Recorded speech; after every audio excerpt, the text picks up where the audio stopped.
He tried even harder. ठीक है, हो गया। फिर मैं कहूंगी अच्छा वही तो किया, देखो द बॉडीज वर मिटाया है, बर्न्ट तक छोड़ा है, ही वॉज मिटा दो, फेल्ड तक छोड़ दो, और उसके बाद क्या किया है, रिकॉग्निशन के बाद कॉमा लगाया है, तो फेल्ड के बाद कॉमा लगाओ, एंड सो हटा दिया है, एंड सो हटा दो। अब देखो फेल्ड ही ट्राइड, बेटा फेल्ड का मतलब होता है फेल कर दिया जाना, यहां पर फेल होने की बात है, यहां फेल किए जाने की बात नहीं है। तुम आप शुभम आप उसका स्ट्रक्चर चेंज कर रहे हो, ऐसे नहीं कर सकते। मैं स्ट्रक्चर थोड़ी चेंज कर रही हूं, देखो ना बर्न्ड बियॉन्ड रिकॉग्निशन में मैंने खाली द बॉडीज वर बर्न्ट लगाया, आप अटेम्प्ट को आगे कैसे बिठा दोगे? इसीलिए यहां पर भी मैं सेम काम करूंगी कि फेल्ड, तो failed in his first attempt का मतलब होता है he was failed in his first attempt, he tried even harder, and so he tried even harder. नहीं, ही वॉज फेल्ड का मतलब हुआ वो फेल कर दिया गया, फेल कर नहीं दिया गया, वो फेल हो गया। आपको ये तरीका कोई नहीं सिखाएगा। आप कभी पूछोगे भी ना किसी से कि भाई परफेक्ट पार्टिसिपल में और पास्ट पार्टिसिपल में क्या डिफरेंस है और क्यों हम लगा रहे हैं परफेक्ट पार्टिसिपल, आप यही एग्जाम्पल को उठा के किसी टीचर से पूछ लो ना, मैं जानती हूं नहीं बता पाएंगे। वो कहेंगे नहीं ऐसा ही होता है, ऐसा ही होता है, क्यों होता है भाई? उसी तरह से इसमें अगर आओगे, ठीक है ना, अगर आप इसमें आओगे तो मैंने इसका जो एग्जाम का क्वेश्चन था ये था फॉर 30 years, ये था, ठीक है, ही नोस। ध्यान से सुनो,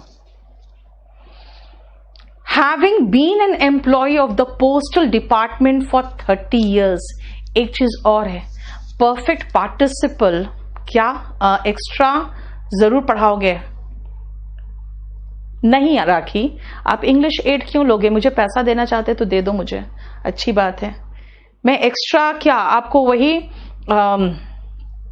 कुछ न्यू जो वो कैप करा रही हूं वो करा दूंगी, ठीक है। आपके देखो आप में करेक्शन चल रहा है, उसमें एकदम करेक्टेड पढ़ाऊंगी, 2-4 पेजेस और एक्स्ट्रा हो जाएगा, है ना। अगर आपको लेना है राखी तो स्पोकन ले लो, अगर लेना है तो डिस्क्रिप्टिव ले लो, कंपल्सरी इंग्लिश ले लो, हिंदी मीडियम के हो तो कंपल्सरी इंग्लिश ले लो। आपको मैं लिखना सिखा दूंगी कि कैसे इंग्लिश लिखते हैं। कंपल्सरी इंग्लिश लोगे तो उसमें स्पोकन भी हो जाएगा आपका, ठीक है ना। बोलना सिखा दूंगी कैसे बोलते हैं, कैसे इमीडिएट सोचते हैं, और कितना थोड़ा सा ग्रामर जानना है आपको बोलने के लिए, पता है आपको लिखने के लिए और बोलने के लिए इतना लंबा चौड़ा इंग्लिश चाहिए भी नहीं। इसलिए बैच 8 मत लो, आप लेना है तो आप कंपल्सरी इंग्लिश ले लो। चलो क्या बोल रहे हो, 4 का रिपीट करें? बेटा सुनो, अभी 4 का मैंने समझाया ही नहीं है, सुनो ध्यान से। आप कहोगे मैम अगर ऐसी बात है तो यहां पर तो सीधा बीन एन एम्प्लॉय कर सकते हैं। बेटा बीन एन एम्प्लॉय इसका मतलब है he was been an employ, he was been का मतलब हो गया कि वो एम्प्लॉय था, पैसिव वॉइस का स्ट्रक्चर नहीं है ही वॉज बीन। अगर मैं कहूंगी कि ठीक है बीन एन एम्प्लॉय कर दो और बेटा ये तो वही है ना ही वॉज बीन, तो कहोगे ठीक तो है, ही वॉज प्लस वर्ब का थर्ड फॉर्म। बेटा he was been passive voice का स्ट्रक्चर ही नहीं, ठीक है।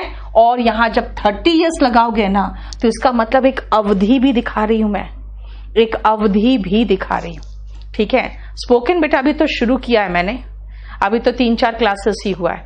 कंपल्सरी इंग्लिश का बैच जितने भी हिंदी मीडियम वाले आप लोग और कुछ नहीं करना, हिंदी मीडियम वाले कंपल्सरी इंग्लिश का बैच ले लो, स्पोकन वाले स्पोकन उसी में हो जाएगा, ठीक है। आप खुद देखो कि इतना जो इंग्लिश पढ़े हो ना आप, ये कहीं काम नहीं आता, ये सिर्फ एग्जाम में काम आता है, कहीं काम नहीं आता। इतने डिफिकल्ट वोकैब्स कहाँ करोगे यूज यार, ठीक है। क्लियर? इसका मतलब है कि बेटा ना हम यहां पर पैसिव स्ट्रक्चर बना पाए, ना यहां पर बनाए भी लिए तो निकल गया ही वॉज फेल, मतलब उसे फेल कर दिया गया। भाई फेल कर नहीं दिया गया, फेल हो गया, ठीक है।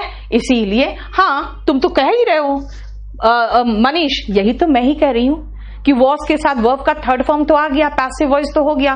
बेटा ये पैसिव वॉइस नहीं है, पैसिव वॉइस में मुझे वॉज के साथ वर्ब का थर्ड फॉर्म चाहिए, मेन वर्ब का।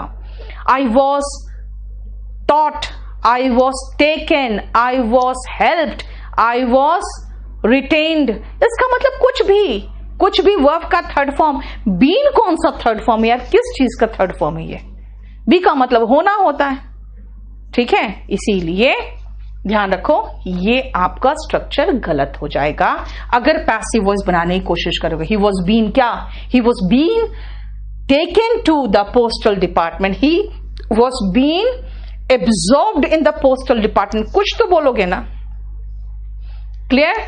इसका मतलब है कि अगर आपको महसूस हो यस कि फर्स्ट एक्शन सेकेंड एक्शन का कॉज है, तो भी बेटा ये देखना कि क्या हम इसको पैसिव स्ट्रक्चर बना सकते हैं। अगर पैसिव स्ट्रक्चर बना पाएंगे तभी तो V3 का इस्तेमाल करेंगे, और V3 का मतलब पास्ट पार्टिसिपल। थोड़ा सा आपको समझना पड़ेगा।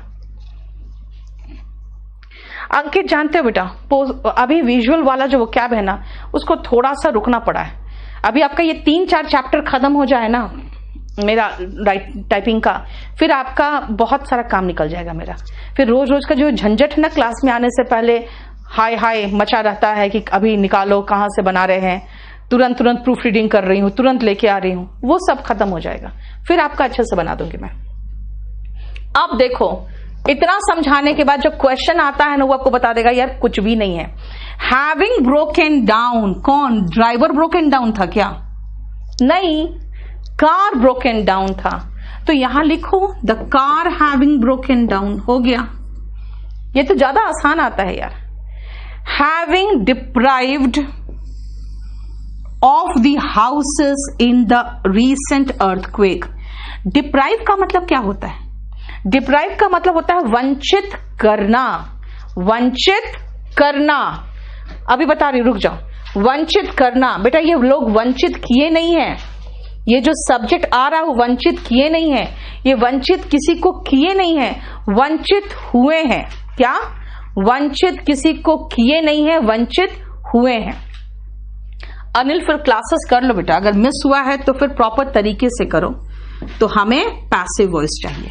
हैविंग बीन डिप्राइव्ड कह रहा है कि टूटने के कारण the driver sent the car to the garage. याद है मैंने बताया था, अगर फर्स्ट पार्ट का सब्जेक्ट नहीं हो तो सेकंड पार्ट का सब्जेक्ट अपने आप फर्स्ट का बन जाता है। तो ब्रोकन डाउन ड्राइवर थोड़ी था यार, कार ब्रोकन डाउन था ना, तो कहेंगे the car having broken down. और यहां पे मुझे तो सही लगा हैविंग प्लस V3, लेकिन मीनिंग याद करो, डिप्राइव का मतलब होता है वंचित करना। यहां वंचित होने की बात है, तो मुझे पैसिव वॉइस चाहिए, हैविंग बीन डिप्राइव्ड। देखो पैसिव वॉइस से भी क्वेश्चन आया हुआ है, ठीक है। देखो बेटा बता दूं मैं, सुनो राजीव, सबसे पहले देखो आप हिंदी मीडियम के हो कि इंग्लिश मीडियम के हो। अगर हिंदी मीडियम के हो तभी कंपल्सरी इंग्लिश लेना, क्योंकि आपको सेंटेंस स्ट्रक्चर वगैरह नहीं आता, तो सेंटेंस प्लस स्पोकन वगैरह सब कुछ हो जाएगा। यानी कि इसमें सेंटेंस स्ट्रक्चर फिर कैसे लिखते हैं, ऐसे कैसे लिखते हैं, लेटर कैसे लिखते हैं, उसका तरीका बता दूंगी मैं, लेकिन प्रॉपर हिंदी का इंग्लिश करना सिखा दूंगी। इंग्लिश मीडियम वाले तो सीधा Tier 3 लेना, बस Tier 3 का जो बैच हो सितंबर में आएगा वो ले लेना। अभी फिलहाल आप खरीद लो, क्योंकि बात क्या है ना, खरीदोगे तभी सही रहेगा, क्योंकि करीबन 2 मंथ का पुराना क्लास आपको मिलेगा। पुराना क्लास मतलब ऐसे जो CAA तक चला है ना, यानी पूरा का पूरा पिछली बार जितने भी इंपॉर्टेंट ऐसे थे, ठीक है ना, वो सब कुछ अप टू CAA खत्म किया, और मेरा बैच खत्म हुआ था एग्जाम के लिए, ठीक है। तो 2 महीने का करीबन रिकॉर्डेड क्लास मिलेगा, वो देख लेना। आगे के सारे ऐसे एंड लेटर में कराऊंगी Tier 3 में सितंबर से। हिंदी मीडियम वाले क्योंकि इंग्लिश लिखना ही नहीं जानते हो, तो वो चाहो तो इनको ले लो। ये आपका कंपल्सरी इंग्लिश करके नाम है, ठीक है, इसका नाम कंपल्सरी इंग्लिश है। कंपल्सरी बेटर है ना रणवीर। अगर आप इंग्लिश मीडियम वाले हैं तो फिर आप स्पोकन लीजिए, कंपल्सरी में स्पोकन भी इंक्लूडेड है।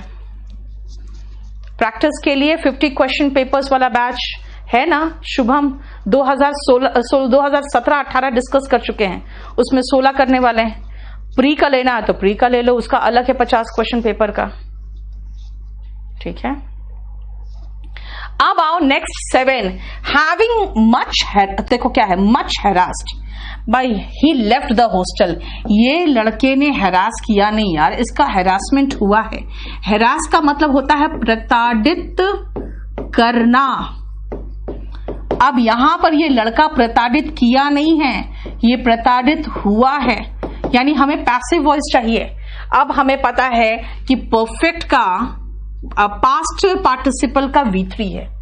जब भी V3 आता है ना, याद रखना BEEN आएगा तो पार्टिसिपल उसका पास्ट पार्टिसिपल बन जाएगा। ठीक है ना, हो गया। बीन मच हैरास्ड, यानी कि गलत जगह हम लगाए हैं, हमें मच को बीच में लगाना चाहिए। बीन मच हैरास्ड मतलब क्यों? क्योंकि ये हैरास किया नहीं है बेचारे ने, ये हैरास हुआ है। इसका मतलब है कि अगर हम चाहे तो इसका भी मैं लिख सकती हूं एक्टिव वॉइस में V3 और पैसिव वॉइस में बीन प्लस V3, है ना। इसका भी मैं ऐसे बना सकती हूं। पंछी, फीस क्या है? फीस कितना है? कंपल्सरी प्लस स्पोकन का मिला के 4000 है।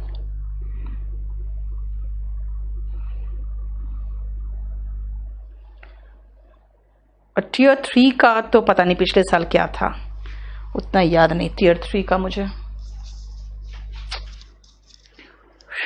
एक सेकेंड यार,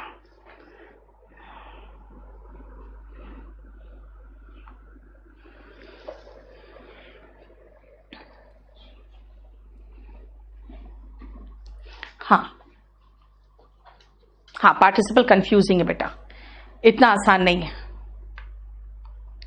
ठीक है, थोड़ा सा तो कंफ्यूज करेगा। अब आओ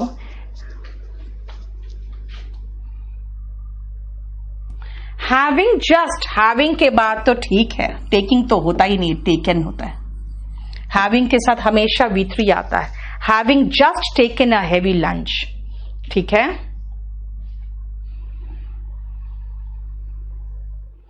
और मैंने क्या कहा देखो, seek the examples given above. The first part cannot change into passive voice, and moreover either the second action is not, मैंने कहा था फर्स्ट पार्ट passive voice नहीं बन सकता है, ठीक है। और ये मैं चाहती हूं ये एक्सप्लेनेशन जो है ना, ये सेंटेंस 4 के बाद लगना चाहिए। ये एक्सप्लेनेशन मैं सेंटेंस 4 के बाद लगवा देती हूं, ताकि आपको फिर कंफ्यूजन ना हो कि ये क्या हो गया, है ना। ये पूरा सेंटेंस 4 के बाद, जो सेंटेंस 4 के बाद मैंने समझाया था ना, वो यही चीज समझाया था। देखो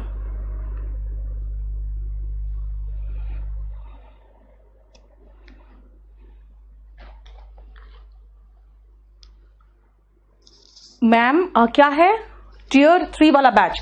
हाँ बेटा, क्योंकि CAA वगैरह सब इंपॉर्टेंट था उस समय, जितने भी नए टॉपिक्स थे ना, वही तो मैंने कराया था। CAA तक उस समय तक वहां पे सारे जो महिलाएं बैठ गई थी ना धरना पे, वो हो चुका था, वहां तक मैंने करा दिया था। इंग्लिश मीडियम अनुष्का फिर प्रॉब्लम होगा बेटा, आपका स्पोकन के साथ नहीं है, आपको स्पोकन अलग लेना पड़ेगा, टीयर 3 अलग लेना पड़ेगा, वो अलग है।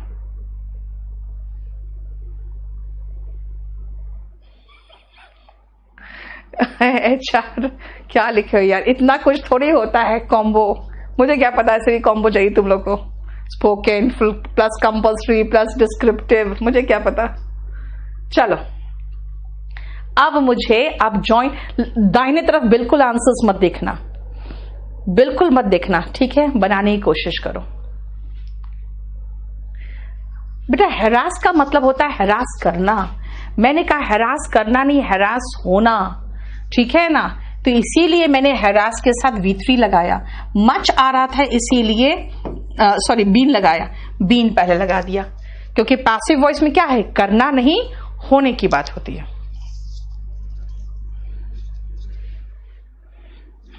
बहुत अच्छा किया, लॉट ऑफ वोकैब याद कर रहे हो बेटा, बहुत अच्छी बात है, ठीक है। टीयर 3 वाले बैच की वैलिडिटी बेटा वो कोई इश्यू नहीं है, आपका एग्जाम जब होगा उसके बाद ही खत्म होगा उसकी वैलिडिटी, उतना टेंशन मत लो, ठीक है, इसको करो अब।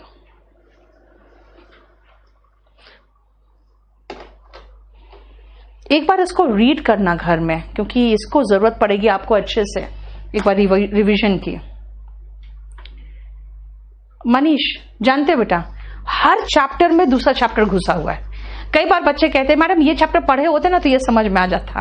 हर चैप्टर में दूसरा चैप्टर घुसा हुआ है, क्या करोगे? विजय, कंपल्सरी लेने के बाद आपको जरूरत इसलिए नहीं पड़ेगी क्योंकि हम जो ऐसे लिखवाएंगे ना वो आप लोग को तो फिर ऐसे ही दे देंगे। आप लोग को सेंटेंस में हर्ष, कभी भी कोई भी बच्चा मेरे किसी भी बैच में ब्लॉक नहीं है बेटा, कोई भी बैच में ब्लॉक नहीं हो।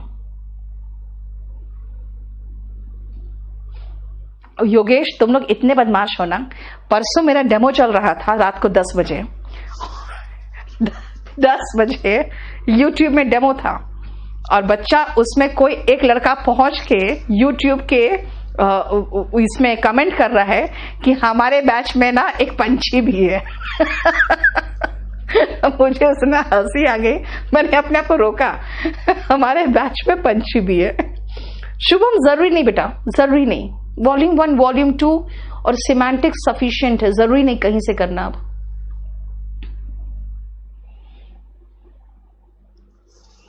जो इतना भारी भरकम बैच में आप याद कर रहे हो ना आशीष, उसका भी जरूरत आपको डिस्क्रिप्टिव में नहीं है। आप बस खाली याद कर रहे हो, यहां निगल रहे हो, वहां उगलने के लिए बस। 8th में फर्स्ट कॉज से और सेकंड का, चलो अभी देख लेते हैं ना। आप सुनो ध्यान से। I was your student, I found it easy to pass the exam.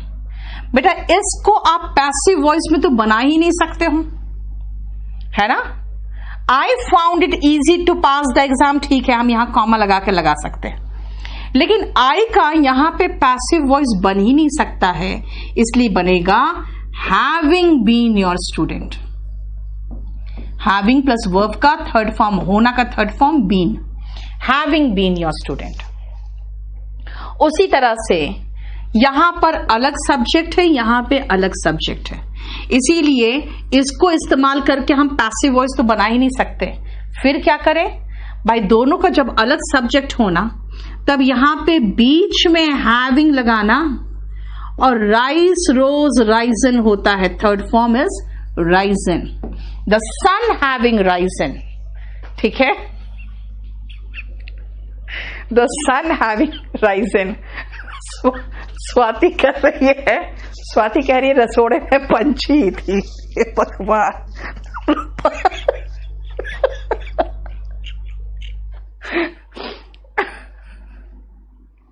यहां पर भी द गॉडमैन और हिज फॉलोवर्स अलग अलग है ना।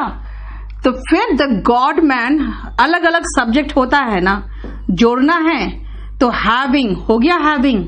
लेकिन बेटा गॉडमैन ने अरेस्ट तो किया नहीं होगा, है ना। राम रहीम देखे थे ना, वो जब अरेस्ट हुआ था तो उसके जो फॉलोवर्स थे वो पागल हो गए थे, है ना, उसके फॉलोवर्स पागल हो गए थे। तो हिज फॉलोवर्स रैन अमॉक का मतलब होता है पागल होके, जैसे नहीं होता है बिल्कुल इधर उधर भागना, देखो ना, मीन्स वायलेंटली अनकंट्रोलेबल फ्रेंजी मतलब बहुत अनकंट्रोल्ड गुस्सा, फ्रेंजी मतलब गुस्सा, ठीक है। बींग कैसे लगाओगे बेटा, सेम टाइम पे थोड़ी हो। पंकज, सेम टाइम पे थोड़ी किया आपने कि हरास हुआ उसी समय वो हुआ, नहीं ना। ठीक है, नहीं पंछी तुम मत जाओ, तुम जाती हो तो फिर देखो सबका मन टूट जाएगा अभी। द गॉडमैन हैविंग अरेस्टेड, नहीं, गॉडमैन ने अरेस्ट नहीं किया बल्कि गॉडमैन अरेस्ट हुआ है।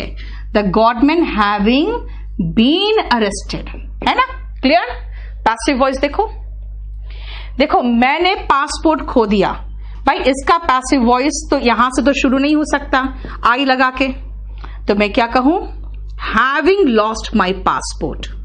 शुरू में आएगा तब जब दोनों अलग हैं और दोनों सेम हैं, और अगर दोनों अलग है तो फिर सब्जेक्ट के बाद आएगा।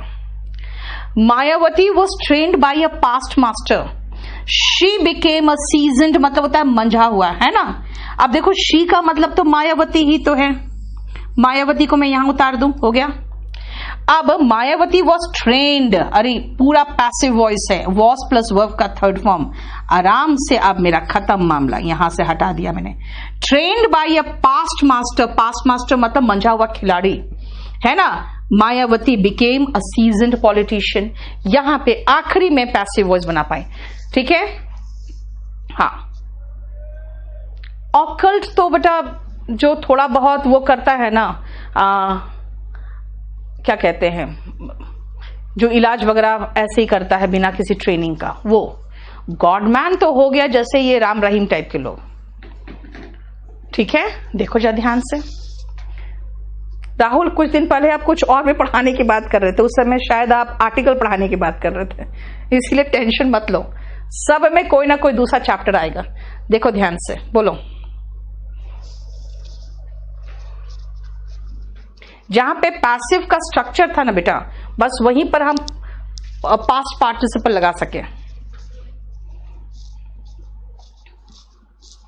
ठीक है। देखो यस हेमंत, वही जादू टोना टाइप का जो करता है, ठीक है। दीपक मेन विल बी मेन, वहीं से बैठा बैठा पूछ रहा है मैम वर्षा आई है क्या? हाँ, तुम्हें वर्षा से क्या मतलब? प्रीवियस ईयर पेपर सेंड करें। अभी रुक यार अमित, जैसे लग रहा है कोई यहाँ पर मैं जादू टोना करने वाली हूं जो तुरंत आराम से बन जाएगा, बड़ा मेहनत लगता है, ठीक है। चलो नेक्स्ट पेज में आओ। आंसर में तो हैविंग लिखा हुआ है, एक सेकेंड बेटा, क्या करता है आंसर में यार। ओके, समझ में आ गया, क्योंकि यहां पे टाइम गैप दे रहा है इसीलिए। Here there is a time gap.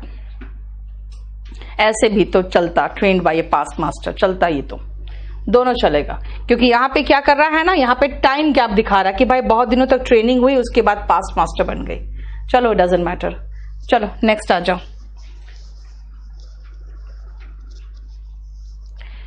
गुलशन जो चैप्टर नहीं पढ़ा है, रुको ना बेटा, सब पढ़ाएंगे, आप अपने आप हैंडल कर भी नहीं पाओगे।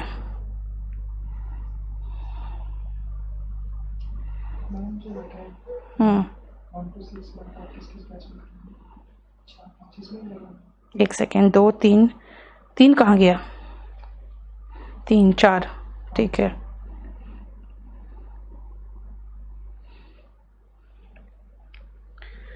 जो इंग्लिश का बैच खत्म होने वाला है, 03 नंबर बैच जो 5 से 7 चलता है, उसमें डालो ये सारे।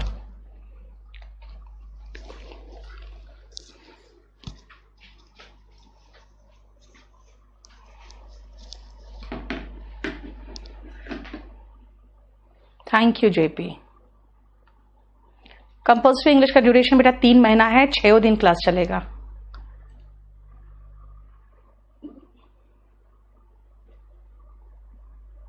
चलो देखो ध्यान से, डैश द नॉइज, भाई जैसे सुनोगे वैसे बाहर भागोगे ना, तो हियरिंग द नॉइज होगा।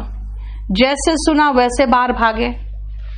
वी मेट अ गर्ल, कौन सी गर्ल? जो बास्केट को उठाए हुई थी सर पे, कैरिंग अ बास्केट, लो उसी समय वो कैरी की हुई थी ना। Dash by the dust storm, इसका मतलब हुआ कि दे ran helter skeletal. Helter skeletal मतलब इधर उधर, यानी अगर देखा जाए तो आप इस स्ट्रक्चर को बनाओगे कि जो डस्ट स्टॉर्म था उससे वो अंधे हो गए, they were blinded by the dust storm, so they ran helter skelter, ये बोलना चाहोगे? इसका मतलब पैसिव वॉइस बन रहा है, तो मैं इसको हटा दूं, blinded by the dust storm. देखो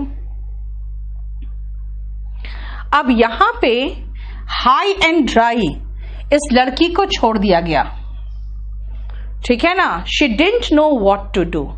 अब ध्यान से सुनो, आप कह सकते हो ma'am she was left high and dry होगा यहां तो, और ये पैसिव वॉइस तो बन रहा है, she was left high and dry, she was left high and dry, she did not know what to do. सबसे पहले बताओ हाई एंड ड्राई की बात हम कर रहे हैं। हाई एंड ड्राई का मतलब होता है बिना किसी सहारे के, ठीक है, बिना किसी सहारे के। रिमेंबर, जब हाई एंड ड्राई किसी को छोड़ते हैं तो उसके बाद उसे समझ में नहीं आ रहा है कि क्या करें। बेटा, इस एक्शन का ये इफेक्ट नहीं है, ये इसका इफेक्ट नहीं है। इफेक्ट तो होता है जो डायरेक्ट इफेक्ट होता है, ठीक है। यहां पे ठीक है, जब छोड़ दिया गया तो उसको समझ में नहीं आया कि क्या किया जाए, लेकिन ऐसा नहीं है कि कोई ये ऐसा एक्शन है जिसका कारण ये ऐसा हो रहा है। इसीलिए यहां पे होना चाहिए having been left high and dry. एकदम डायरेक्ट होना चाहिए ना। Driven by poverty he left his town, ये डायरेक्ट है। Driven by poverty he committed suicide, है ना। हाई एंड ड्राई का मतलब अकेला छोड़ दिया गया, समझ में नहीं आया क्या करे। अकेला छोड़ दिया गया इसीलिए समझ में नहीं आया क्या करे, ऐसे थोड़ी बोलोगे कि अकेला छोड़ दिया गया इसीलिए समझ में नहीं आया क्या करे, क्योंकि इसीलिए के बाद तो आप सीधा सो के बाद उसका इफेक्ट लिखते हो, ये इसका कॉज नहीं है। डैश बाय हंगर, ये कहोगे हाँ, भूख से एकदम पगला गया वो, ड्रिवन मतलब ढकेला गया, तब उसने क्या किया, अपराध का रास्ता अपना लिया। यहां पे डायरेक्ट है। He was driven by hunger so he resorted to crime. He was driven by hunger so he resorted to crime, ये कह सकते हो, है ना। और ये तो एक कहावत ही है। और rolling stone gathers no moss, है ना। और rolling stone gathers no moss. The जो आवाज कर रहा था, देखते हो भूतिया पिक्चर में किर से आवाज होता हुआ डोर खुलता है ना, और फिर सब हम लोग बैठे बैठे डर जाते हैं वहां पिक्चर हॉल में, ठीक है। देखो, ड्रिवन का मतलब बेटा ड्राइव करना का मतलब होता है ना, किसी को समझते हो ना, गाड़ी जैसे ड्राइव करते हो, तो कोई व्यक्ति को भी आप कहीं ढकेलते कुछ करने के लिए तो ड्राइव करते हो, ठीक है। यहां पे भूख से पीड़ित था इसीलिए अपराध का रास्ता अपना लिया, चलेगा। लेकिन उसको अकेला छोड़ दिया गया इसीलिए नहीं पता था क्या करें, ये नहीं है, ये इफेक्ट नहीं है, ठीक है। हाँ, थर्ड में आप कह सकते हो कि भाई थर्ड में इफेक्ट है कि एकदम अंधे हो गए, इतने ज्यादा डस्ट स्टॉर्म उड़ा कि सब लोग इधर उधर भागे डस्ट स्टॉर्म के कारण। क्लियर? देखो, रीड बेटा रीड, और कुछ नहीं कर सकते हो।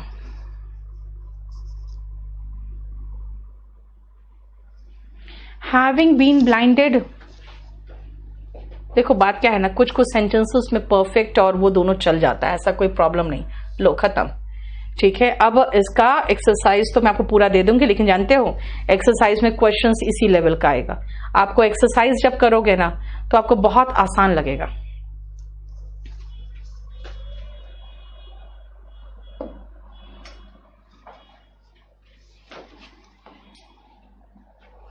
ठीक है, कितना टाइम हो गया? चलो नेक्स्ट चैप्टर में आती हूं मैं। अब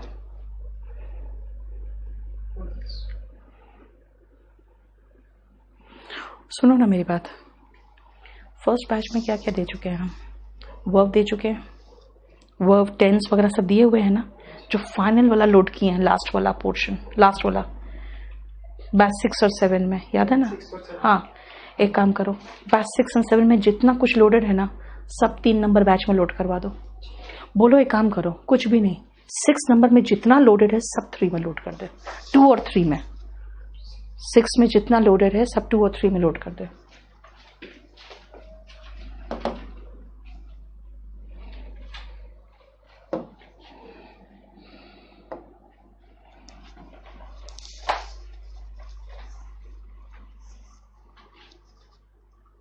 अनिल बेटा, इसके लिए आपको मेल करना पड़ेगा बेटा, उसका मुझे पता नहीं।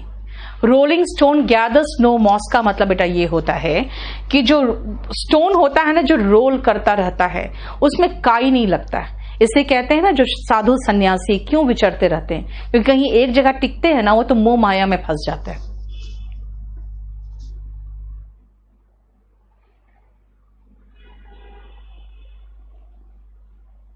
पंछी मैंने कहाँ कुछ किया तुम्हारा, मैंने कुछ भी नहीं किया।